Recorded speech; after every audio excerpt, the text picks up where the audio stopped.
مقصدی غرضی خواهشی حزبی امروز در تاجیکستان ممنوعی اکستریمیستی تروریستی نهضت اسلام با رهبری کبیری به فکرم فقط ناآرام کردن همین وضع آرامی جمهوری تاجیکستان.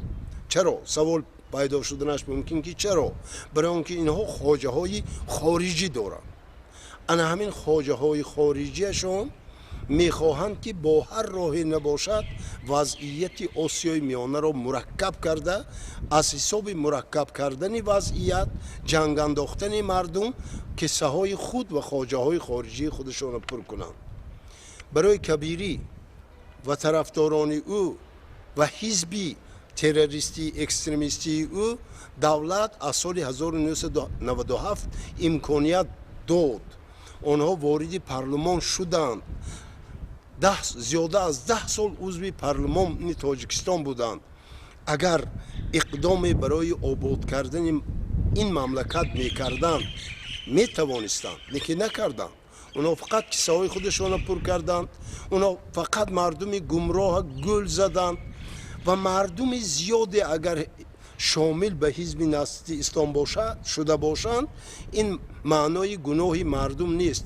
این مردم گول خوردند، فریب خوردند، فقط به خاطر آنکه اعتقاد داشتند به اسلام، به خدای یک و یگانه، به همین حزب آنها شامل شدند. از مقصدهای غرضناک و تیره و تار و سیاهی ملت بدبینانه آنها آگاه نبودند.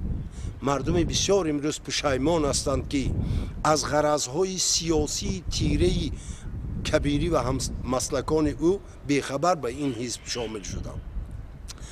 کنستیتوسی جمهوری تاجیکستان کفالت میدهد که تاجیکستان دولتی دموکراتی، حقوق بنیاد، دنیوی و یگانه اجتماعی می باشد.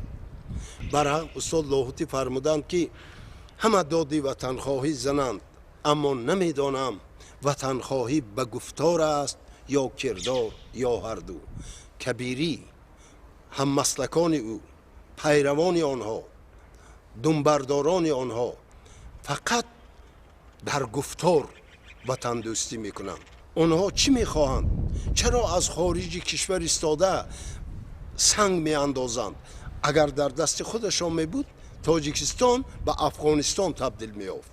من از خلق عزیز تاجیکستان خواهش میکنم که نور را گذاشته ره به سوی ظلمات نبرید که آینده تاجیکستان با نزهتی ها، البته اونا آینده ندارند در تاجیکستان چون که مردم خیلی شعورناک شدند امروز، آینده ما با آنها اگر در دست آنها ماند راه به سوی ظلمات است.